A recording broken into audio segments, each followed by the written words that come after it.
বর্ষা আর মন্দারমণি। ওয়েদারটা খুব সুন্দর হয়ে গেছে এখানে, ঝিরিঝিরি করে বৃষ্টি পড়ছে, সমুদ্রটাও খুব সুন্দর লাগছে। বর্ষাকালে কিন্তু সমুদ্রের একটা অন্যই রূপ, কি অপূর্ব লাগছে। খুব মেঘলা করে দারুণ হয়ে গেছে ওয়েদারটা,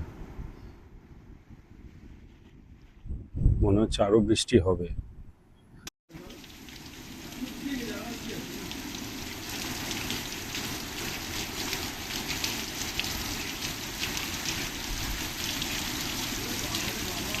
কালকে রোদ পেয়েছিলাম, আজকে বৃষ্টি।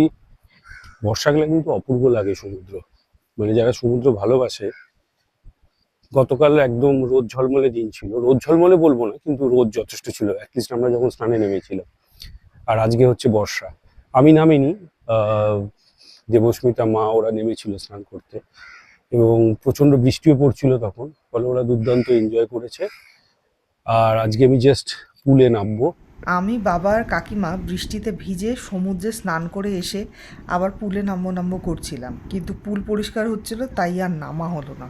আর জলখাবার আর দুপুরের খাবারটাও জম্পেশ হয়েছিল। এদের এখানে রান্নাবান্না আমাদের কিন্তু বেশ ভালো লাগছে। খেয়ে দিয়ে টানা ঘুম দিলাম একটা। তারপর বিকেলে বেরোলাম তালসারি সি বিচ ঘুরতে। বৃষ্টি হওয়াতে চারদিকটা একটু বেশি সবুজ সবুজ হয়ে আছে। যেটা আগের ভিডিওতেও বলেছিলাম, মন্দারমণির এই দিকের রাস্তাঘাটগুলো কিন্তু বেশ খারাপ। বৃষ্টি হওয়ার পর বোঝাও যাচ্ছে না গর্তগুলো কতটা ডিপ। গাড়ির গ্রাউন্ড ক্লিয়ারেন্স কম হলে তলা ঠেকে যেতে পারে। আর দু চাকা নিয়ে যদি আসেন তাহলে কিন্তু খুব সাবধানে চালাবেন। তাজপুরের এই দিকের রাস্তাটা কম্পারেটিভলি বেটার। এখন আমরা তালসারির দিকে যাচ্ছি। আমরা তাজপুর হয়ে মেরিন ড্রাইভ দিয়ে নিউ দীঘা হয়ে ওই রাস্তাটা দিয়ে তালসারি যাব। এই গরু সরো। দুর্দান্ত লাগছে, এই রাস্তাটা অসাধারণ করেছে। পুরো সমুদ্রের পাশ দিয়ে অসাধারণ একটা ভিউ পেতে পেতে যাওয়া যায়।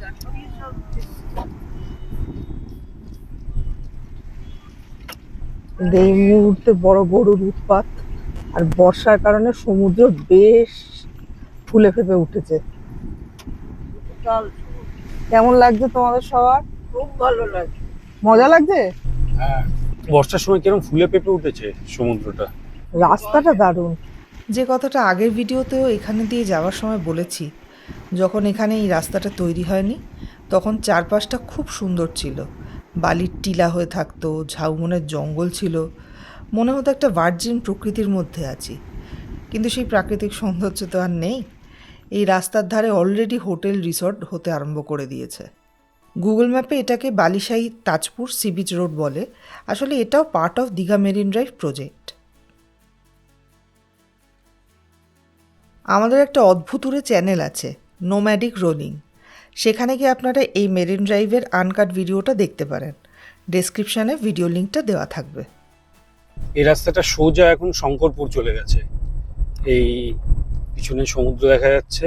আমরা শঙ্করপুর অব্দি এটা পুরোটাই সমুদ্রের ধার দিয়েই যাবে। শঙ্করপুরের পর থেকে ওটা আবার সমুদ্র থেকে সরে যাবে, তখন আর অতটা সমুদ্র দেখা যাবে না, মানে সমুদ্রের পাশ দিয়ে হবে না। তারপর আমরা গিয়ে উঠবো নিউ দীঘা। নিউ দীঘা থেকে এই রাস্তাটার নাম মেরিন ড্রাইভ ছাড়াও এটাকে সমুদ্র কি সৈকত, সৈকত সুন্দরী এই রাস্তাটার নাম। সামনে নাইকালি ব্রিজ আসছে। আগের ভিডিওটাতে বলেছিলাম এই ব্রিজটা বা মন্দিরটার নাম নাইকালি হবার কারণ হয়তো এই মা কালীর মন্দিরটা নতুন বা মা কালী রিসেন্টলি আবির্ভূত। কিন্তু আসল কারণ হচ্ছে জেলেরা এখানে মা কালীর পুজো করে নৌকো বা নাওতে করে মাছ ধরতে যেত, আর তার থেকেই প্রায় ৩০০ বছরের পুরনো এই মন্দিরটার নাম হয়েছে নাইকালি মন্দির। দীঘাতে একটা ক্রুজ সার্ভিস আছে, আমরা জানি না সেটা কতটা ফ্রিকোয়েন্টলি চলাচল করে। চম্পা নদীর ওপর এই জেটিটা থেকে সেই ক্রুজটা ধরা যায়।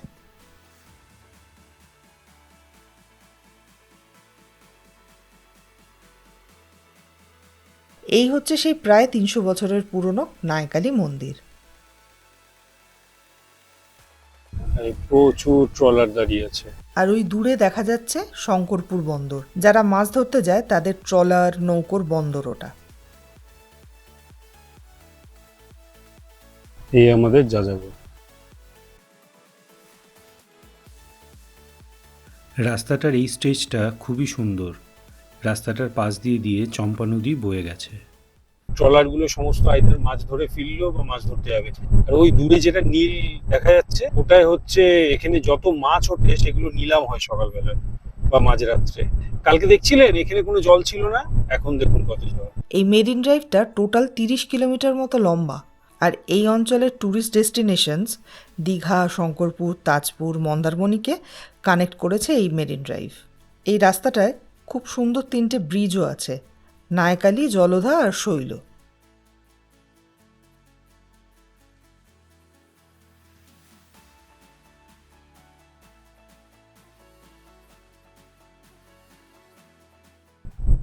আমরা ডান দিকে না গিয়ে বাঁ দিকের রাস্তাটা নিয়ে নিলাম মোহনার দিকে। ডান দিকে গেলে ওটা ওল্ড দীঘা হয়ে নিউ দীঘা ওইদিকে চলে যায়।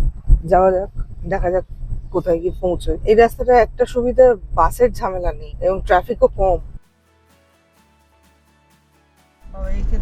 কোথা দিয়ে ভাষায় কোথা দিয়ে এখানেই যখন জল ঢুকে প্রচুর ঢুকে যায়। দেখো জাল বুনছে, দেখেছো? জোয়ারের সময় এখানেই জল আসে, ট্রলার নিয়ে বেরিয়ে যায়। ওই দেখো মাছের আড়ত মনে হলো। Processor and exporter of fishery product. এইখানে পুরো মনে হচ্ছে সমস্ত দেখ আশপাশটা ফিশিং এর ব্যাপার স্যাপার, ফিশারি, ফিশ আরো ব্যবসা। ওই দেখো সব মাছের পেটি বাঁধা। ওই দেখো এই বরফওয়ালা মাছ যখন কলকাতায় পৌঁছায়, বরফগুলো এই ধর্মতলায় সমস্ত বিক্রি হয়, টম টম টম করে ওদের সব বেচে দেয়। ওরা আবার ওগুলো জলে মিশিয়ে খাইয়ে দেয়। আমি পাকসা কাছে দেখেছি প্লাস্টিকে বাঁধা বরফ টেনে নিয়ে যাচ্ছে ভোরবেলা। সবাই দেখেছি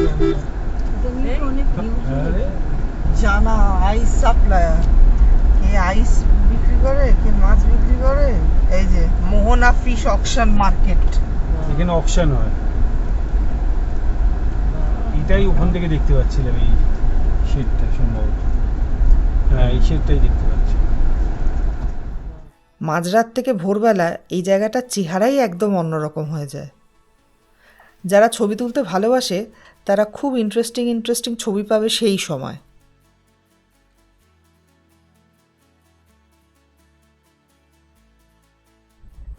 দীঘা মোহনা ফিশ অকশন মার্কেট যেটা, সেটা ক্রস করার পর আমরা এই মেরিন ড্রাইভটা আবার পেলাম। এটাকেও বলা হচ্ছে মেরিন ড্রাইভ। এটাও পুরো সমুদ্রের পাশ দিয়ে রাস্তাটা, দেখতে পাচ্ছেন আশা করি। এবং প্রচুর লোক স্নান করছে এখানে।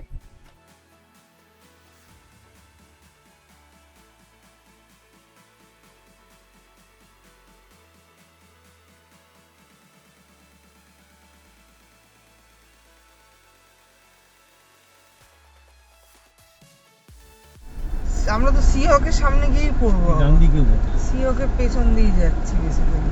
ভারতের কমিউনিস্ট পার্টি কাকু, এই যে কমিউনিস্ট পার্টি, কৃষক ভবন, রামনগর এরিয়া কমিটি।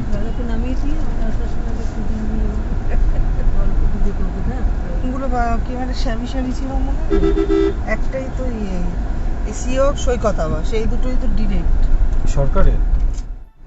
এই যে ওল্ড দিঘার এখানটা বেরোনো, টিয়া পুষলেই জেল ওখানে লেখা ছিল।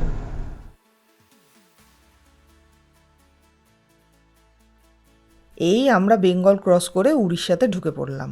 এই দেখুন বাড়িটা ঢুকে গেছে মাটির ভেতর।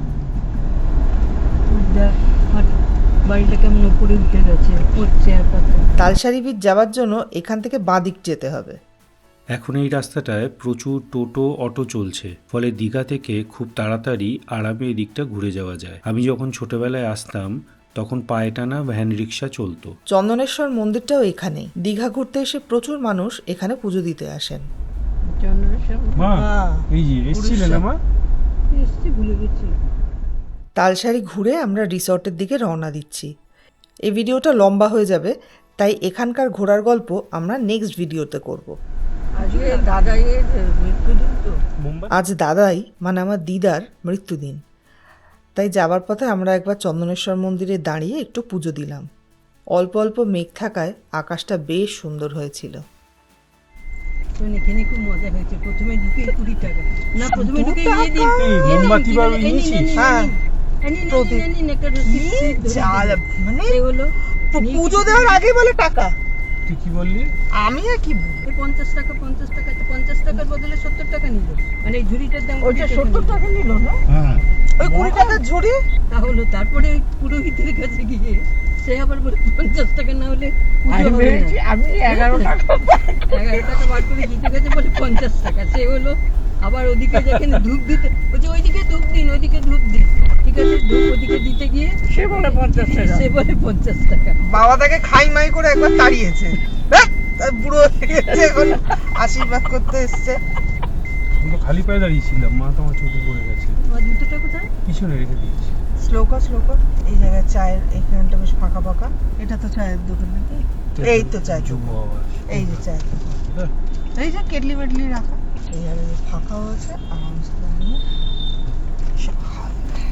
আমি মা বাবার সঙ্গে ছোটবেলায় দীঘা এসে বার দুয়েক দীঘা যুব আবাসে ছিলাম। তখন এই জায়গাটাও আরও সুন্দর ছিল, ফাঁকা ফাঁকা ঝাউবনের জঙ্গলে ঘেরা। সেটাই খুঁজতে গেছিলাম, কিন্তু খুঁজে পেলাম না। এসে মেরিন ড্রাইভের ফিলিং ওইটা, এরা এখানেই বসে গেছে।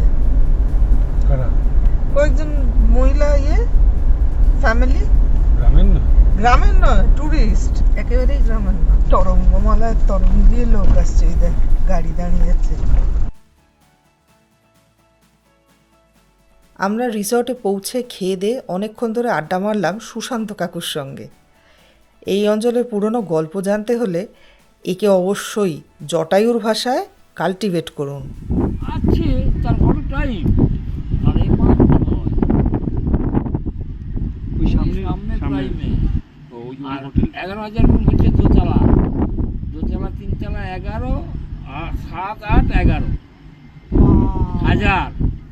যেখানে ঘুরতে যাবেন সেই জায়গাটা দয়া করে নোংরা করবেন না। ভালো থাকবেন, ভালো রাখবেন। নমস্কার।